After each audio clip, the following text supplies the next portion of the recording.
देखिए, हम war room के जरिए हर जानकारी ग्राफिक्स के जरिए दर्शकों तक पहुंचा रहे हैं और इस वक्त जो जानकारी वॉर रूम से मिल रही है वो बता दें। जो हालात बने हुए हैं कि इन देशों के जो एयर स्पेस है वो बंद हो गए हैं। जाहिर तौर पर ईरान के साथ जंग है तो ईरान का एयर स्पेस बंद है, इजराइल का एयर स्पेस बंद है, इस समय इराक का एयर स्पेस बंद है। तो बहुत सारे देश हैं, उनमें जॉर्डन भी शामिल है, खाड़ी के देश कतर जिसका एयर स्पेस बंद है। इसके साथ ही बहरीन की अगर बात करें तो जो पूरा ये वेस्ट एशिया है वहां पर एयर स्पेस बंद होने की वजह से उड़ानों पर असर पड़ा है, यात्री अटके फंसे हुए हैं। कुवैत का भी एयर स्पेस बंद है, यूएई का एयर स्पेस बंद है। नीरज, बिल्कुल, ये देश वैसे हैं जहां पर लड़ाई अभी चली रही है हम लोग, इसीलिए इनके सारे और ये ऐसे बेसेस हैं, एयरपोर्ट्स हैं पढ़ना जहां पर ट्रांजिट होता है, यानी कि यूरोप से अगर किसी को एशिया जाना है, अफ्रीका जाना है और नॉर्थ अमेरिका जाना है, उन सब के लिए ट्रांजिट के लिए अबू धाबी हम लोग जानते हैं, दुबई का इस्तेमाल किया जाता है। इसकी वजह से पूरी दुनिया में जो है फ्लाइट्स पर बहुत ज्यादा असर पड़ा है। और भारत पर क्यों असर पड़ा है? क्योंकि भारत का एयर स्पेस पाकिस्तान ने बंद कर रखा है। ऑपरेशन सिंदूर के बाद हम लोग जो है यूरोप जाने के लिए इस्तेमाल करते थे, लेकिन जब ऑपरेशन सिंदूर के बाद बंद हो गया पाकिस्तान,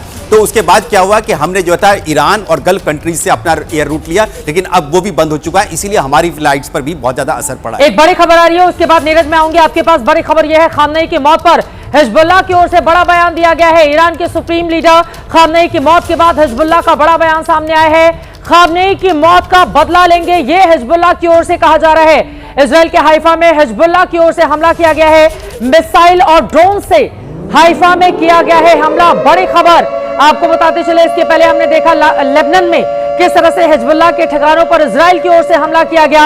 आज हिजबुल्लाह का बयान सामने आया है, खामनेई की मौत पर बड़ा बयान कि हम मौत का बदला लेंगे। इजराइल के हाइफा में हिजबुल्लाह ने हमला कर दिया है, मिसाइल और ड्रोन से हाइफा में हमला किया गया है। यह इस वक्त की बहुत बड़ी खबर सामने आ रही है। आपको बताते चले, वैसे भी इसमें कोई किंतु परंतु है नहीं कि जब भी ईरान में इस तरह के हालात बदलेंगे, क्योंकि ईरान समय समय पर हिजबुल्लाह को साथ देता रहा है, उसकी मदद करता रहा है। इसी वजह से खामनेई की मौत को लेकर इस तरह की बातें अब हिजबुल्लाह की ओर से कही जा रही हैं। विनोद दत्ता जी इस वक्त हमारे साथ रिटायर्ड ब्रिगेडियर जुड़ चुके हैं ज्यादा जानकारी के साथ। सबसे पहले तो मैं टिप्पणी इस बात पर आपकी लेना चाहूंगी, हिजबुल्लाह अब इस पूरे मामले में कूद चुका है और उसकी ओर से कहा गया है कि हम तो बदला लेकर रहेंगे, और यूएन को साफ स्पष्ट कर दिया गया है ईरान की ओर से कि खामनेई की मौत का बदला हम लेंगे और तब तक हम रुकेंगे नहीं। आप इसके मतलब मायने किस रूप में समझ रहे हैं? कितने लंबे वक्त तक ये जो युद्ध छिड़ा हुआ है वो खिंच सकता है? हालात कितने भयावह हो सकते हैं, जिसके बारे में आप डिटेल में जानकारी देंगे? देखिए, ईरान जिस स्थिति में है, और क्योंकि ईरान ने चौतरफा फ्रंट अपने खिलाफ खोल रखा है और वो ये चाहेगा कि बिल्कुल ऑल आउट वॉर में अमेरिका के साथ न जाए, और वो अमेरिका को एंगेज करके रखेगा। और जो उसके प्रॉक्सीज हैं, चाहे वो हिजबुल्लाह हो, हमस हो, हूती हो या सरिया औलिया, एक नया प्रॉक्सी का नाम भी आ रहा है, वो हो, तो उनके द्वारा वो इस तरह के मतलब एट्रिशन जो ऑपरेशंस है उनको वो लॉन्च करेगा। वो अमेरिका के जो वेसल्स हैं या जो और उसके मतलब बेसेस हैं, वहां स्पॉरेडिक इंसिडेंट्स वो करेंगे, क्योंकि वो ईरान के ही एक्सटेंडेड आर्म हैं। क्योंकि प्रत्यक्ष रूप से ईरान इस पोजीशन में नहीं है कि वो अमेरिका का जो ऑनस्लॉट है उसको वो टेक ऑन कर सके। तो इन सब चीजों को ध्यान में रखते हुए ये देखा जाएगा कि अमेरिकन जो बेसिस है या जो उसके मैरीटाइम एसेट्स हैं समुद्र में, उनके ऊपर इस तरह के हमले किए जाएंगे। अमेरिका की कोशिश ये रहेगी कि साहब वो उसके जो मिसाइल सिस्टम है वही उसका सबसे बड़ा और रिलायबल वेपन डिलीवरी सिस्टम है, तो वो चाहेगा कि साहब उनको नष्ट किया जाए। बिल्कुल। और जो बाहर के देशों से जो उसको इमदाद मिल रही है वो ईरान तक न पहुंचने दे। जल्दी से नीरज, आपका रुख करते हुए, जिस तरह की तस्वीरें सामने आ रही हैं और खामनेई की मौत पर अब हिजबुल्लाह की ओर से भी बड़ा बयान दिया गया है कि हम तो बदला लेंगे। हाइफा में हिजबुल्लाह की ओर से हमला भी कर दिया गया है, मिसाइल और ड्रोन से हमला किया गया है। तो वहीं देखिए, बिना उकसावे के ईरान पर हमला किया गया है। अराक्ची का ये बहुत बड़ा बयान सामने आया है, ईरान का अमेरिका के साथ बातचीत को इनकार कर देना और यूएन को यह बताना कि हम बदला लेकर रहेंगे। ये क्या इंडिकेट कर रहा है नीरज मौजूदा वक्त में? अमेरिका के साथ अब ईरान कोई बातचीत नहीं करेगा। बिल्कुल, ये तो ऐसा ही लगता है जो चिट्ठी लिखी है उन्होंने यूएन को, और लग भी रहा है जिस तरह से अटैक्स, जो काउंटर अटैक्स जो ईरान कर रहा है, उससे ऐसा ही लगता है कि ईरान जो है बातचीत की टेबल पर नहीं आना चाहता है। उनको ऐसा लगता है कि अगर वो बातचीत की टेबल पर गए तो उनके देश की जनता क्या कहेगी उनको, कि उनके सुप्रीम लीडर को मार दिया और आप उन्हीं हथियारों के साथ बैठकर आप बातचीत कर रहे हैं। ये बात जो सेंटिमेंट्स होगा इस वक्त ईरान में होगा। इसीलिए अरागाची और जो ईरान के जो राष्ट्रपति हैं पेजेश्कियान, उन्होंने साफ तौर से कह दिया है कि वो जो है युद्ध जारी रखेंगे इन्हीं मिसाइलों और ड्रोन के जरिए, जो उनकी जो बैलिस्टिक मिसाइल हैं, जो उनके शहीद ड्रोन्स हैं, इनके जरिए। और बिल्कुल ये हाइफा में जो अटैक किया हिजबुल्लाह ने, ये अपने रॉकेट से किया है। इसीलिए जो काउंटर अटैक इजराइल ने किया है लेबनान में, बेरूत में। नीरज, लेकिन बड़ा सवाल यह है, आप अगर बातचीत नहीं करेंगे, यूएन को बता दिया है कि हम इसका बदला लेकर रहेंगे, लेकिन ईरान मौजूदा वक्त में अलग थलग पड़ चुका है। कोई भी मुल्क हथियारों के साथ क्या उसका साथ देने के लिए तैयार है? अब जिस तरह के हालात इस समय बने हुए, हम सब ने देखा बड़े बड़े दावे बड़े बड़े मुल्कों की ओर से किए गए ईरान को लेकर कि ईरान पर हमला गलत है, हम इसको बर्दाश्त नहीं करेंगे, लेकिन उसके ढाक के 3 बात कोई नतीजा नहीं निकला। खुद ही ईरान की ओर से दिखाया जा रहा है कि हमारे पास कितने हथियार हैं। मैं इस सवाल का जवाब आपसे लूंगी, लेकिन बड़ी खबर आ रही है, ईरान पर हमले के खिलाफ इराक में उग्र प्रदर्शन हो रहा है। इराक में उग्र प्रदर्शन की खबर है। बगदाद में सड़कों पर ईरान समर्थक उतर गए हैं। अमेरिकी दूतावास के पास प्रदर्शन किया जा रहा है। सुरक्षा बलों के साथ प्रदर्शनकारियों की झड़प भी हुई है। ईरान पर हमले के खिलाफ इराक में उग्र प्रदर्शन जारी है। बगदाद में सड़कों पर ईरानी समर्थक उतर गए हैं। अमेरिकी दूतावास के पास यह प्रदर्शन किया जा रहा है। सुरक्षा बलों के साथ प्रदर्शनकारियों की झड़प की भी खबरें सामने आई है। हालांकि एक वक्त में ईरान इराक के बीच भी हमने बहुत लंबा गतिरोध देखा था, लेकिन इन सब के बीच मौजूदा वक्त में जिस तरह से खामनेई का खात्मा अमेरिका की ओर से किया गया, उसके बाद इराक में इस समय ईरान समर्थक सड़कों पर उतरे हुए हैं और अमेरिकी दूतावास के पास प्रदर्शन किया जा रहा है। तस्वीरें हम दिखा रहे हैं बगदाद में अमेरिकी दूतावास के पास प्रदर्शन की तस्वीरें, जरा सुनते हैं audio.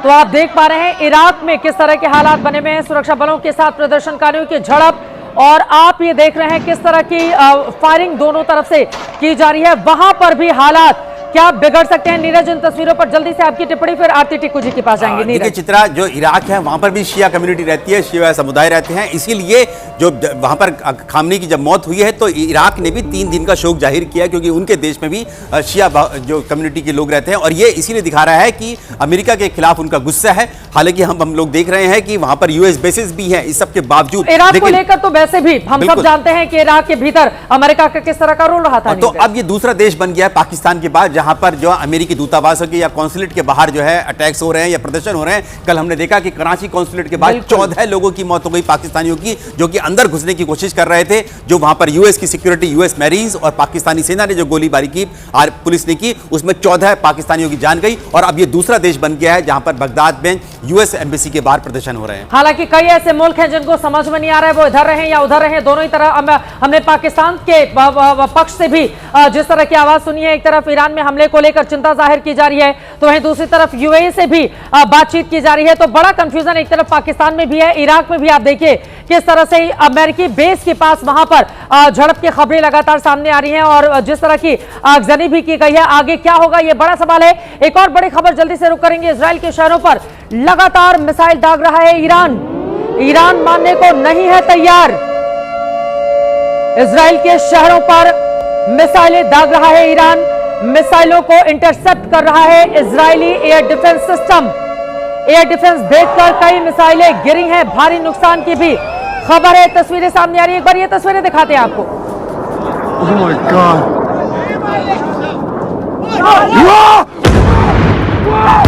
Holy shit! Oh my God! Yo! No way! Oh my God! Air defence भेज कर कई Oh my मिसाइलें God! गिरी हैं और जिसकी वजह से बहुत भारी नुकसान हुआ है। तस्वीरें आपके It सामने actually hit इंटरसेप्ट right कर रहा है Israeli defence Oh my system, God, that actually- लेकिन कुछ जगहों पर चूक हो जाने के बाद इजराइल में भी भारी नुकसान हो रहा है। जिस तरह की तस्वीरें सामने आ रही हैं, लगातार इजराइल के अलग अलग शहरों पर मिसाइलें दागी जा रही हैं ईरान की ओर से। मिसाइलों को इंटरसेप्ट कर रहा है इजरायली एयर डिफेंस सिस्टम, लेकिन एयर डिफेंस सिस्टम को भेद कर कई मिसाइलें गिरी, जिसके बाद बहुत भारी नुकसान की खबर सामने आ रही है। आरती टिक्कू जी का जल्दी से रुख करेंगे। आरती टिक्कू जी, ये तस्वीरें तो हम दिखा ही रहे हैं कि कितना भारी नुकसान इजराइल में भी हुआ है, लेकिन वहीं दूसरी तरफ ईरान अगर मना कर रहा है कि अमेरिका के साथ कोई बातचीत नहीं होगी और खामनेई की मौत का बदला हम आखिरी दम तक लेकर रहेंगे, इससे क्या समझे जाएं?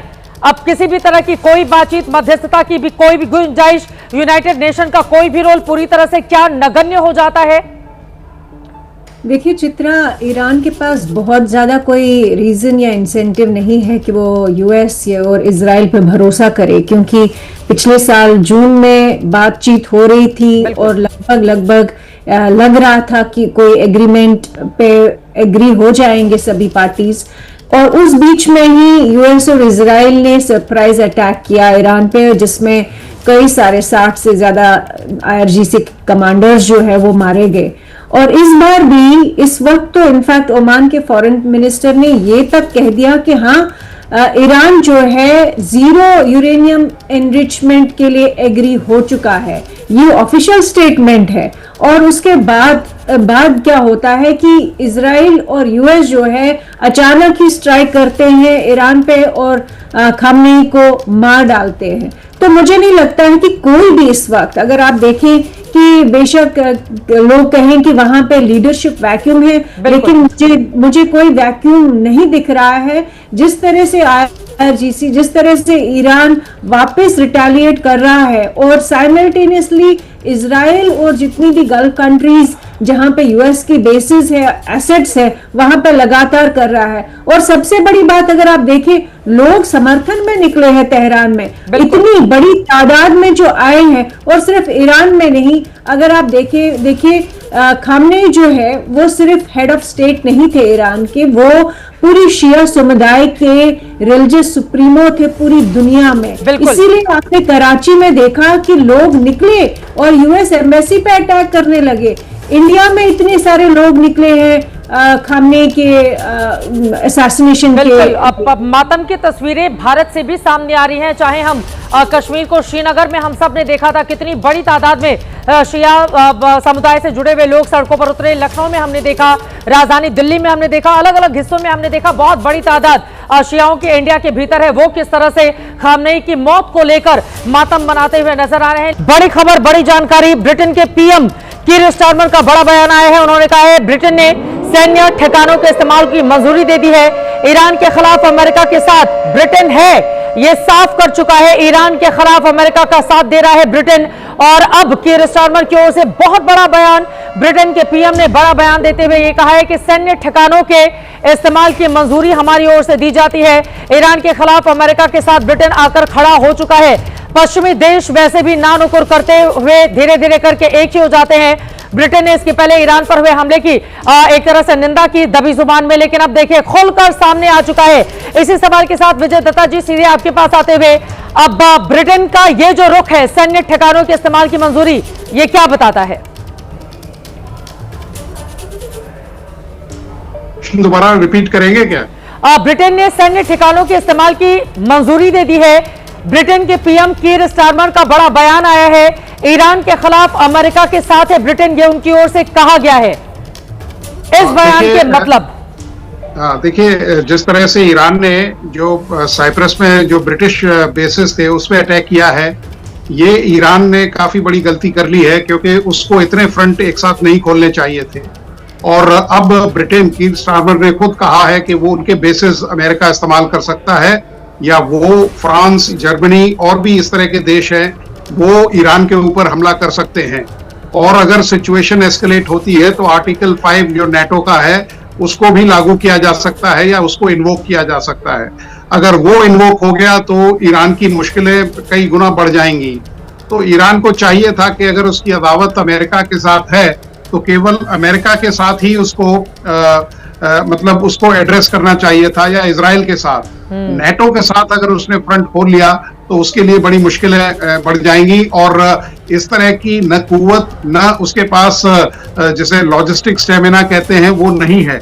खाली IRGC के ऊपर हुंकार भरने से या जो चीन और रशिया के जो आश्वासन है उसके महज आश्वासनों के ऊपर युद्ध नहीं लड़े जाते। जब तक सामरिक संसाधन उसके पास उपलब्ध नहीं होंगे तब तक ईरान के लिए सस्टेन करना बड़ा मुश्किल हो जाता है। बिल्कुल हाहाकार मचा हुआ है वार और पलटवार में, और इस वार पलटवार में किन किन हथियारों का इस्तेमाल हो रहा है वॉर रूम के जरिए हम आपको जानकारी देते हैं। महायुद्ध में, जंग में इस्तेमाल हथियार अमेरिका इजराइल इस्तेमाल कर रहे हैं, एयर लॉन्च कर रहे हैं स्टैंड क्रूज मिसाइल का, F-351 अदीर स्टेल्थ फाइटर जेट का, F-151 rain strike fighter jet का ईरान कर रहा है। जो मिसाइल इसकी ताकत है, बैलिस्टिक मिसाइल शहाब 3, एमाद, गदर, जो बैलिस्टिक मिसाइल की ताकत रही है, नीरज, उन मिसाइल्स का इस्तेमाल ईरान की ओर से वो कर रहा है और वार करने में यहाँ पर ईरान भी काफी हद तक कारगर नजर आ रहा है। ये क्रूज मिसाइल जो है टॉम हॉक मिसाइल्स है उनके पास, जिनका हम लोग लगातार बता रहे हैं कि टॉम हॉक मिसाइल जो एक शिप से यानी कि जंगी जहाज से भी लॉन्च की जा सकती है और जमीन से भी लॉन्च की जा सकती है। इसका इस्तेमाल जो ईरान पर अटैक करने के लिए किया टॉम हॉक का। ये दरअसल स्पाइक जो है गाइडेड बॉम्ब है, इसको जो है एक किसी भी बॉम्बर से गिराया जाता है, नीचे किसी भी फाइटर जेट से गिराया जा सकता है। ये जो JDM बॉम्ब है ये भी बम जो है ऊपर से फाइटर जेट्स के जरिए आप नीचे गिरा सकते हैं। जो हमने देखा कि कल B-2 बॉम्बर्स का इस्तेमाल भी किया अमेरिका ने, अपने जो सबसे खतरनाक बॉम्बर्स होते हैं उनका F-35 का भी नाम दिया था, F-35 fighter jets, F-22 fighter jets, F-16 fighter jets का इस्तेमाल किया। और जैसे हमारे जो एक्सपर्ट बता रहे थे कि ईरान के पास कोई फाइटर जेट्स है नहीं, पुराने फाइटर जेट्स हैं, उनको भी कल हमने देखा कि उनको इजराइल ने मार दिया।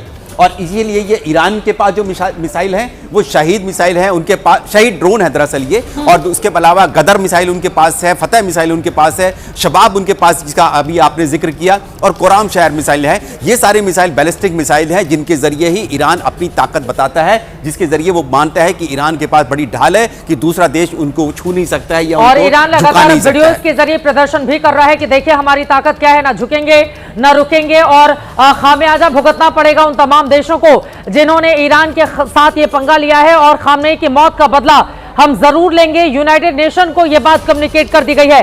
फिलहाल एक बड़ी खबर आ रही है, खाड़ी देशों में यूएस बेस पर ईरान के हमले जारी हैं। ईरानी ड्रोन दिखते ही कुवैत में सायरन बजे। कुवैत में लगातार तीसरे दिन ईरान का ड्रोन अटैक हुआ है।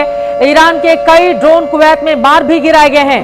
जो तस्वीरें आप देख रहे हैं ये पहले की तस्वीरें हैं, लेकिन आज भी कुवैत से जो खबरें आ रही हैं ऐसा ही मंजर वहां पर देखने को मिल रहा है। कुवैत में ईरान के कई ड्रोन मार गिराए गए हैं। खाड़ी देशों में यूएस बेस पर ईरान के हमले जारी हैं। तस्वीरें आप देखिए और जरा वहां से जो ऑडियो सामने आ रहे हैं उसको भी सुनाते हैं। अबे ये देखो, ओ भाई साहब मर गया क्या भाई? ओ भाई भाई अबे रुक जा भाई, ओ भाई।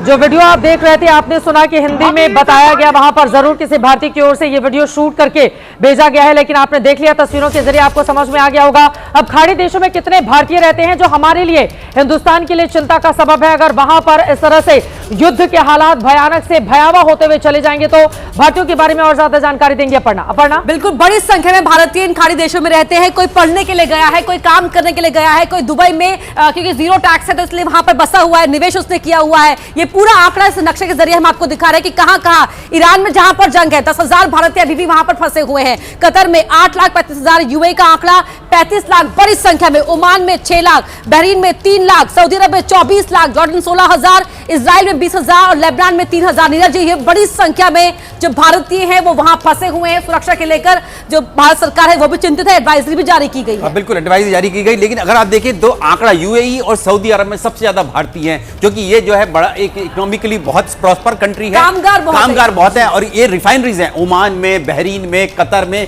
इन सब में, कुवैत में, बहुत छोटा कंट्री है कुवैत, लेकिन उसके बावजूद देखिए करीब करीब 10 लाख भारतीय वहां पर रहते हैं। काम क्या करते हैं वहां पर? उनकी ऑयल रिफाइनरीज हैं, उनके जो तेल के कुएं हैं उन सब में हमारे भारतीय काम करते हैं। 1 करोड़ का ये पूरा आंकड़ा हो जाता है। 1 करोड़ के करीब जो है भारतीय इन सभी देशों में रहते हैं, गल्फ कंट्रीज में रहते हैं।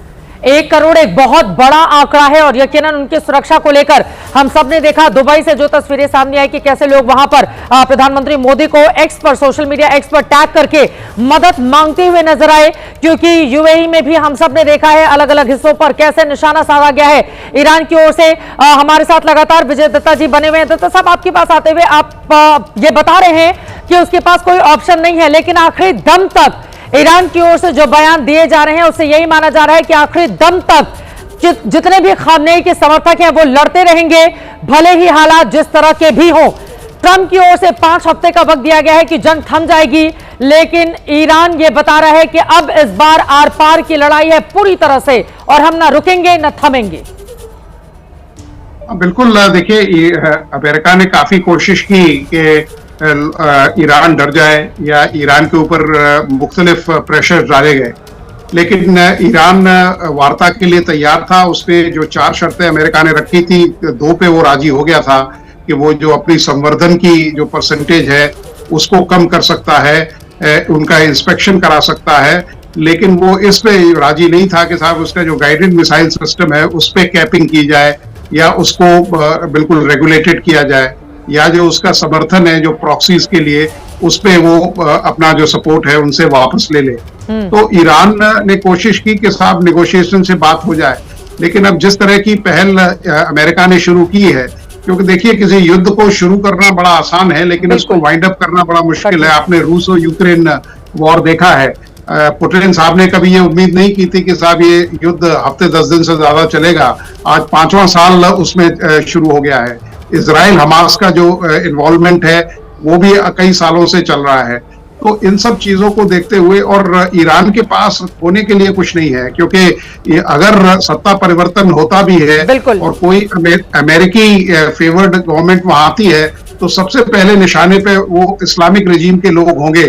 तो उन्हें मालूम है कि साहब हमारे लिए तो चाहे मतलब अगर हम युद्ध में शहीद होते हैं तो हमें शहादत हालात हैं। बिल्कुल बिल्कुल, तो वो ये चाहेंगे कि साहब अमेरिका के दांत खट्टे किए जाएं, अमेरिका को एक लॉन्ग ड्रॉन, क्योंकि अमेरिका का भी खर्चा काफी हो जाता है अगर वो उसकी प्रेजेंस मैरीटाइम प्लेटफॉर्म्स उसके लगे हुए हैं। यूएसएस इब्राहिम का भी करीब 21 करोड़ रुपए रोज का खर्चा है, और ऐसे कई वेसल्स उसके। और सिर्फ इतना ही नहीं, इन तमाम देशों में मिडिल ईस्ट के जो अमेरिकी सैनिकों की तैनाती है, इसके पहले हम सब ने देखा था इराक को लेकर, अफगानिस्तान को लेकर, लगातार जब युद्ध के हालात रहते हैं तो एक थकान और उबाऊ स्थिति अमेरिका के भीतर आम जनता के अंदर भी देखने को मिलती है। एक हालिया रिसर्च सामने आई थी जिसमें ईरान से हमले के मामले में 21% लोगों का ही समर्थन प्राप्त था कि हाँ आप वहां पर हमले कीजिए और वहां पर सत्ता को नेस्तनाबूद कर लीजिए। बाकी जो बड़ी तादाद है वो इसके लिए तैयार नजर नहीं आती थी। शायद यही कारण है कि आज जब ट्रंप सामने आए तो उनकी ओर से कहा गया कि 5 हफ्ते में जंग के हालात में काफी परिवर्तन आ जाएगा, लेकिन उनके दावे का कितना दम दिखेगा। इस वक्त हमारे साथ मेजर जनरल संजय मेस्टन जी जुड़ चुके हैं, सीधे उनका रुख करते हुए। संजय मेस्टन जी, ईरान की ओर से यह साफ किया गया है कि खामनेई की मौत का बदला हम लेकर रहेंगे, ना रुकेंगे, ना अमेरिका से कोई बातचीत करेंगे। इसको किस रूप में समझा जाए? देखिए चित्रा, इसमें कोई डाउट नहीं है कि ईरान का इरादा भी बहुत क्लियर है, और खासकर खोमेनी की डेथ के बाद तो वो बोल रहे ना हम रुकेंगे और हम बिल्कुल स्ट्राइक करते रहेंगे। लेकिन ईरान के लिए आज जो कंसर्न है, सबसे बड़ा कंसर्न है, अमेरिका चाहता है कि वहां रिजीम चेंज होना चाहिए, तो ईरान के लिए कंसर्न ये है कि वो अपनी रिजीम को इंटैक्ट कैसे रखे, वो उनके लिए बहुत बड़ा चैलेंज है। दूसरा सबसे बड़ा चैलेंज है जो उनके प्रॉक्सीज हैं उनको एक्टिवेट करके रखना, और उनको एक्टिवेट मतलब इस प्रकार अभी इस्तेमाल करना। आपने देखा हिजबुल्लाह ऑलरेडी ये सदर्न इजराइल में उसने मिसाइल दागना शुरू कर दिया है। हुतीज भी एक्टिव हैं। ये इराकी शिया मिलिशियाज हैं, उनको भी अब एक्टिवेट किया जाएगा, क्योंकि आपको पता है ये कल जो डेथ हुई है और किस प्रकार शिया कम्युनिटी के पैशंस उभर रहे हैं। और हमास भी अभी पूरा खात्मा नहीं हुआ है, और अब ये सब प्रॉक्सीज को पता है कि इजराइल का अटेंशन डाइवर्टेड हो गया है, उसका फोकस अभी ईरान की तरफ है। तो पॉसिबिलिटी ये भी हो सकती है कि हमास के कुछ कार्डन वहां से कुछ कर सकते हैं, और दूसरा वेस्ट बैंक से भी एक थ्रेट हो सकता है। बिल्कुल। तो ये सब देखते हुए ईरान चाहता है कि उसका रिजीम इंटैक्ट रहे और वो दुनिया को दिखाए कि एक लीडर के मरने के बाद भी वो इंटैक्ट है। दूसरा वो प्रॉक्सीज को दिखाना चाहते हैं वो मजबूत है और एक्टिव है। तीसरा जो उसका सबसे बड़ी ताकत है वो मिसाइल्स है, मिसाइल्स और ड्रोन्स। वो अभी तक अपने वही ड्रोन्स और मिसाइल्स इस्तेमाल कर रहा है जो शॉर्ट रेंज है, या वो ड्रोन जो अभी सस्ते हैं। बिल्कुल। अभी जो मीडियम बैलिस्टिक मिसाइल ड्रोन है उनका इस्तेमाल बिल्कुल नहीं कर रहा है। उसका कारण ये है कि अभी ये युद्ध ज्यादा एस्केलेट नहीं हुआ है, और इसमें वो अचीव क्या कर रहा है, ये जितने भी खाड़ी देश में इसने अटैक किए हैं यूएस बेसिस पे और इजराइल पे, बेसिकली वो ड्रोन्स भेज रहा है और SRBMs भेज रहा है। उससे ये फायदा ये है कि वहां के जो एयर डिफेंस सिस्टम लगे यूनाइटेड स्टेट्स के, इजराइल के और ये बिल्कुल, जितने बिल्कुल। खाड़ी देश के, इनको यूज करके वो उनका खात्मा करना चाहता है, मतलब उनकी एक्सपेंडेबिलिटी बढ़ाना चाहता है। तो ये ईरान की स्ट्रेटेजी है। और मेरे ख्याल आप ईरान से के स्ट्रेटेजी के बारे में जानकारी दे रहे हैं। इस वक्त बड़ी खबर आ रही है संजय मिश्र जी, उसके बाद मैं फौरन आपको रुक करूंगी। बड़ी खबर यह है, खामनेई की मौत के बदले की आग में ईरान धधक रहा है। इजराइल पर बेहिसाब मिसाइल बरसाए जा रहे हैं, ड्रोन से हमले किए जा रहे हैं। ज्यादातर को इजराइल का एयर डिफेंस इंटरसेप्ट करके हवा में ही मार गिरा रहा है, लेकिन कई मिसाइलें एयर डिफेंस को भेदकर इजरायली शहरों में भी गिरी हैं। तस्वीरें देखिए आप, जो ये बता रही हैं, इस तरह की तस्वीरें अक्सर हम सब ने टीवी में, फिल्मों में देखी हैं, जो इस तरह की फिल्में बनाई जाती हैं, लेकिन ये रियल तस्वीरें इस वक्त आप देख रहे हैं। जरा देखते हैं तस्वीरें और वहां से जो आवाज आ रही है वो भी सुनते हैं। Another siren just happened on the road in the middle of the street. They said to lay down.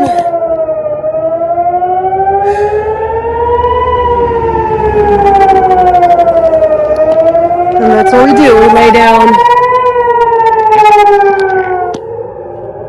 Oh.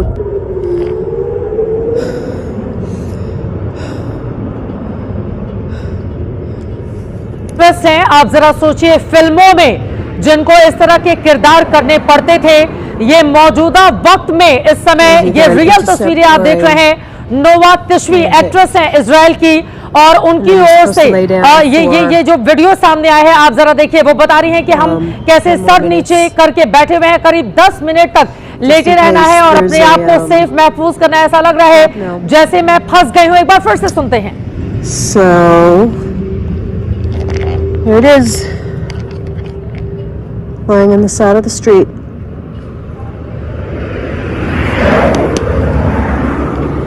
Stay safe, everyone.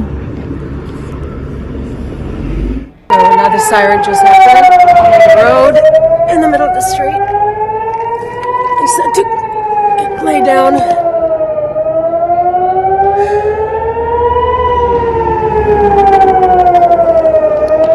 And that's what we do, we lay down. Oh.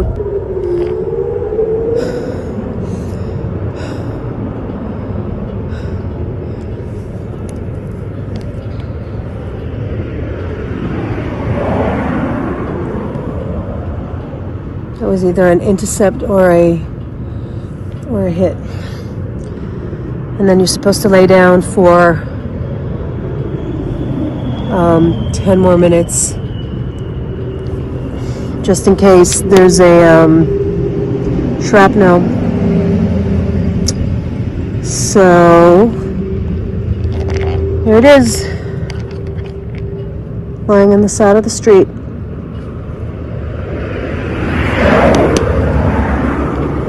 Stay safe, everyone. Israel की actress हैं जिनको आप सुन रहे थे। आप जरा सोचिए, जिस एक्ट्रेस को इस तरह से फिल्मों में काम करना पड़ता होगा, जब खुद की जिंदगी इस तरह से आ जाती है जहां पर जान बचाने के लिए, आप जरा सोचिए सड़कों पर किस तरह से अपने आप को इनकी ओर से रखा गया है ताकि वो खुद को महफूज रख पाए। इसके जरिए आप समझ सकते हैं कि हालात बद से बदतर कैसे होते हुए चले जा रहे हैं। इस बाबत और ज्यादा जानकारी के साथ अपर्णा हमारे साथ मौजूद है वॉर रूम से। अपर्णा। चित्रा, बिल्कुल यही तस्वीरें हैं, यही तमाम वीडियोस हैं, हालात हैं जो बता रहे हैं और सवाल उठा रहे हैं कि क्या युद्ध अभी और भड़केगा। क्यों हम ऐसा कह रहे हैं? क्योंकि ईरान लगातार हुंकार भर रहा है कि अमेरिका ने अयतुल्लाह अली खामेनी की हत्या करके रेड लाइन क्रॉस कर दी है। ट्रंप भी वहां से ललकार रहे हैं कि ईरानी सेना या तो सरेंडर कर दे या फिर मरने के लिए तैयार रहे। ईरान कह रहा है कि भारी कीमत अमेरिका और इजराइल को इस बदले की चुकानी पड़ेगी, और ट्रंप कह रहा है कि ईरान बदला लेने के बारे में सोचे भी नहीं, क्योंकि हम जो करेंगे उन्हें उसकी भारी कीमत चुकानी पड़ेगी। ऐसा किया तो सबसे बड़ा हमला होगा, नीरज, ट्रंप कह रहे हैं।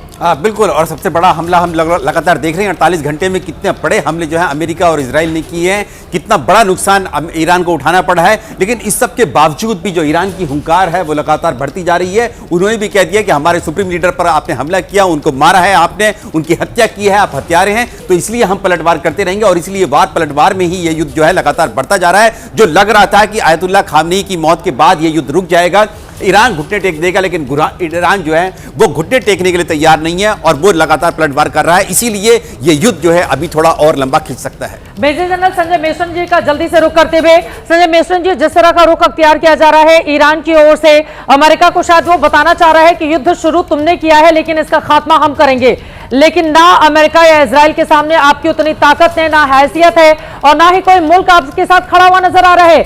देखिए जर्मनी का भी यहां पर बड़ा बयान सामने आ गया है, जरूरत पड़ी तो ईरान के खिलाफ जाएंगे, जर्मनी की ओर से यह बड़ा बयान दिया गया है। ब्रिटेन तो अमेरिका का साथ दे ही रहे, अब जर्मनी की ओर से यह बड़ा बयान आया है, खाड़ी में अपने साथियों की रक्षा के लिए हम तैयार हैं, जर्मनी की ओर से कहा जा रहा है।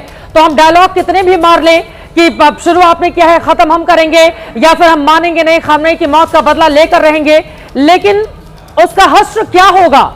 ना अमेरिका झुकेगा और उसकी ओर से और आक्रामक रुख अगर अख्तियार किया गया तो बहुत बड़े पैमाने पर ईरान में हालात भयावह हो सकते हैं। संजय मेश्राम जी। बिल्कुल चित्रा, देखिए ये जो मैं अभी ईरान की स्ट्रेटेजी के बारे में बोल रहा था, उनका एक बेसिक मुद्दा है रिजीम को प्रिजर्व करना और दूसरा है जो उनके स्ट्रेटेजिक मिसाइल्स हैं उनको सही समय पे इस्तेमाल करना, वो इतनी जल्दी नहीं करेंगे। और अभी वो वही मिसाइल्स और ड्रोन्स का इस्तेमाल कर रहे हैं जो मतलब प्रभाव तो कर रहे हैं, लेकिन वहां उनके एयर डिफेंस सिस्टम्स कंज्यूम होते जा रहे हैं। कहने का मतलब है ये लड़ाई ईरान चाहता है कि लंबी चले। लंबी चलने में ईरान को क्या फायदे हैं? पहली बात, पूरा गल्फ कोऑपरेशन काउंसिल कंट्रीज और मिडिल ईस्ट ये डिस्टर्बेड रहेगा और वहां जो फ्लाइट्स वगैरह सब डिस्टर्बेड रही है तो इकोनॉमिक इम्पैक्ट होगा। दूसरा इकोनॉमिक इम्पैक्ट होगा कि अगर स्टेट ऑफ हॉर्मुज़ जिस प्रकार बंद है वहाँ ऑयल शिपिंग पे वो होगा तो ऑयल प्राइसेस वर्ल्ड में जाएंगी, खाड़ी देशों को नुकसान होगा, पूरी वर्ल्ड में प्रॉब्लम होगा। ब्लेम किस पे जाएगा? अमेरिका को जाएगा पूरी वर्ल्ड से कि उन्होंने युद्ध शुरू किया। तीसरा एक और कंसर्न जो है अमेरिका के लिए, और ईरान वही चाहता है कि अमेरिकन बेसिस पे फायर करते रहे और वहां पर अमेरिकन कैजुअलिटी बढ़े। ये जो 3 अभी लोग मरे हैं अमेरिकन सोल्जर्स, उसका प्रभाव आप देखिएगा अगर बढ़ता रहे तो अमेरिकन जनता पे पड़ेगी, क्योंकि अमेरिकन जनता कैजुअलिटीज नहीं टॉलरेट कर सकती है, वो बॉडी बैग्स नहीं चाहते हैं और लॉन्ग ड्रॉन कॉन्फ्लिक्ट अमेरिका में लोग उनके खिलाफ आ जाएंगे प्रेसिडेंट ट्रंप के और कांग्रेस में ये विषय उठेगा। तो ईरान की स्ट्रेटेजी बहुत सोची समझी है और इसीलिए वो इस प्रकार का वॉरफेयर कर रहा है, एस्केलेट कर रहा है, लेकिन बहुत ग्रेजुएटेड एस्केलेट कर रहा है। ईरान की सबसे बड़ी कंसर्न है अगर वो अपने इंटरनल डिसेंट को रोक सकता है, क्योंकि अभी कुछ नहीं पता है आईआरजीसी के अंदर फैक्शनलिज्म। संजय मेश्राम जी, लेकिन आपकी बात बिल्कुल सही है कि लंबा अगर ये युद्ध खिंचता है तो यकीनन ईरान इसका फायदा लेने की कोशिश इसलिए कर सकता है क्योंकि एक बहुत बड़ी अमेरिकी तादाद है आम जनता की जो नहीं चाहती है कि युद्ध ज्यादा लंबा खिंचे। यहां तक कि ईरान के साथ युद्ध को लेकर जब सर्वे किया गया तो 21% लोग ये हामी भरते हुए वहां पर नजर आए, एक सर्वे एजेंसी का जो डेटा सामने आया था। ऐसे में लेकिन अमेरिका और राष्ट्रपति ट्रंप को हम सब जानते हैं, उनकी ओर से क्या रुख कब अख्तियार कर लिया जाए वो इतने अनप्रेडिक्टेबल है। तो क्या आपको लग रहा है कि ईरान अगर चाहता है युद्ध लंबा खिंचे तो उसी तरह का रुख हो सकता है अमेरिका का भी, या फिर यह देखने को मिल सकता है कि ताबड़तोड़ हमले करके पूरी तरह से कमर के बल लेकर आ जाओ ईरान को और जितने भी लोग हैं, क्योंकि अभी सिर्फ जुबान से कही जा रही है वहां के सैन्य अधिकारियों की कि आप समर्पण करें या फिर आप भुगतने के लिए अंजाम तैयार रहें, लेकिन अगर ऐसा नहीं होता है तो अमेरिका की ओर से और ज्यादा आक्रामक रुख अख्तियार किया जा सकता है।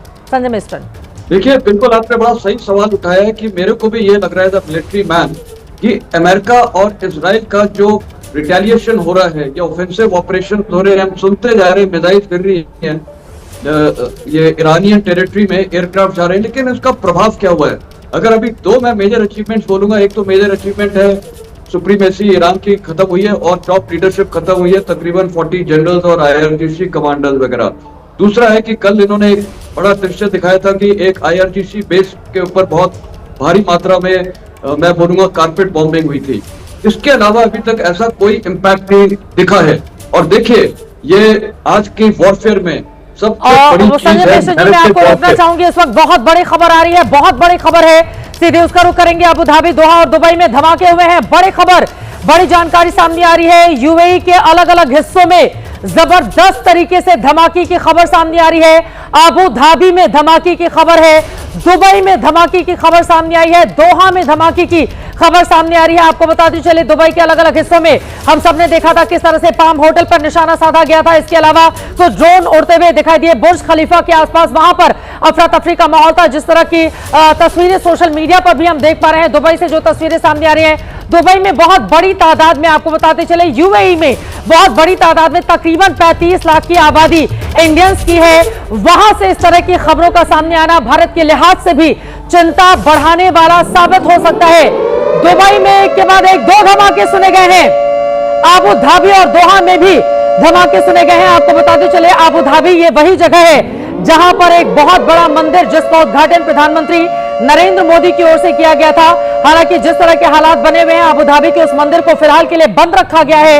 अबू धाबी और दोहा में भी धमाके की खबर सामने आई है और दुबई में भी लगातार धमाके हो रहे हैं। आपको बताते चले दुबई एक ऐसी जगह है, दुनिया भर के जो अमीर लोग हैं वो बहुत बड़े पैमाने पर यहां पर निवेश करते हैं, पैसा लगाते हैं।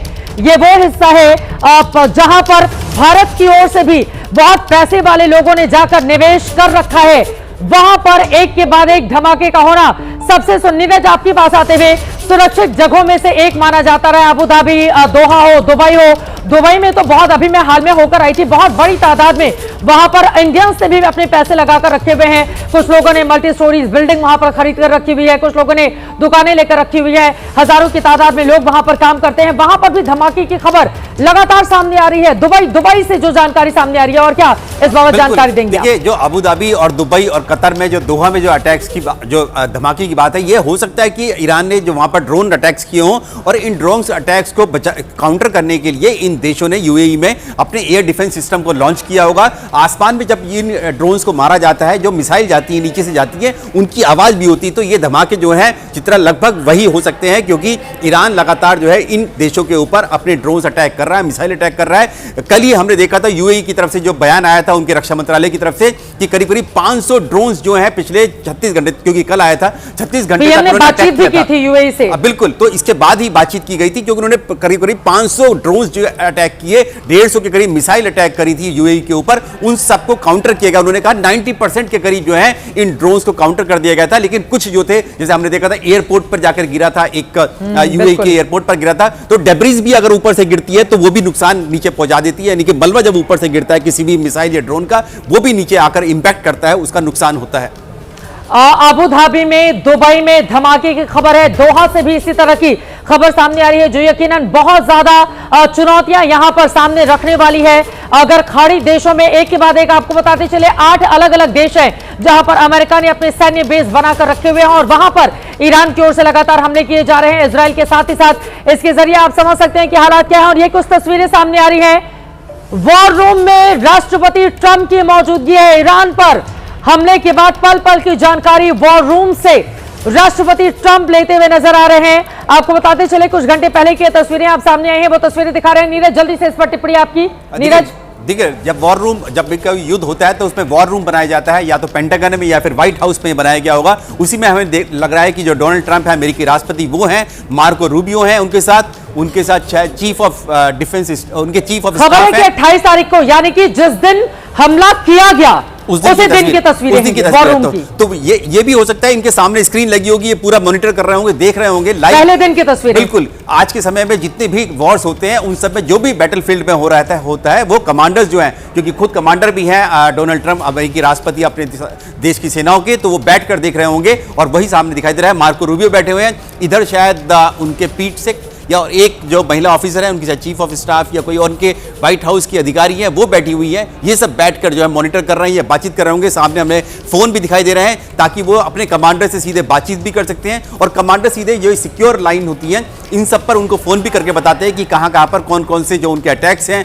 ऑपरेशंस हैं, कौन कौन से सफल रहे हैं। जैसे हमने देखा था कि ईरान की कंफर्मेशन से पहले ही कि आयतुल्लाह खामनेई की मौत हो गई है, डोनाल्ड ट्रंप और नेतन्याहू जो इजराइल के प्रधानमंत्री हैं, उन्होंने अनाउंसमेंट कर दिया था कि आयतुल्लाह खामनेई की मौत हो चुकी है, क्योंकि उनके एजेंट्स, उनके अधिकारियों को पता था कि यहां पर मौजूद है और वही जानकारी दी जाती है। है जब इजराइल और अमेरिका की ओर से पहले इस बारे में जानकारी शेयर की जाती है कि हाँ, हमने खात्मा कर लिया है खामनेई का, जब उनकी ओर से जानकारी दी जाती है। ईरान में अभी भी एक अनिश्चितता की माहौल, क्योंकि वहां से कई बार हमने देखा कि इसको कंफर्म किए जाने को लेकर वहां पर आपाधापी मची रही, जिसके बाद माना यह जा रहा है कि अमेरिका की ओर से बिल्कुल सटीक व्यक्ति, अमेरिका और इजरायल ने ऐसे व्यक्ति को वहां पर प्लान किया था जो पल पल की बिल्कुल सटीक जानकारी अमेरिका और इजरायल तक पहुंचा रहा था। और फिलहाल इस वक्त एक और बड़ी खबर आ रही है, कुवैत में F-15 फाइटर जेट क्रैश होने का दावा किया जा रहा है। कुवैत से यह खबर है, प्लेन कैसे क्रैश हुआ इसकी वजह साफ नहीं है, लेकिन जंगी माहौल के बीच फाइटर जेट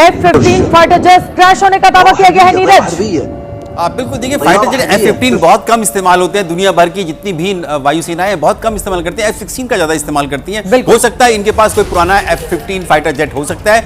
ईरान के पास जरूर F-5 है। ये देखिए, अगर मैं ये यहाँ पर तस्वीर अपर्णा के साथ हम लोग देख रहे हैं, ये बिल्कुल फाइटर जेट है, ये बिल्कुल F-15 फाइटर जेट है, लेकिन ये किसका है यह भी साफ नहीं है।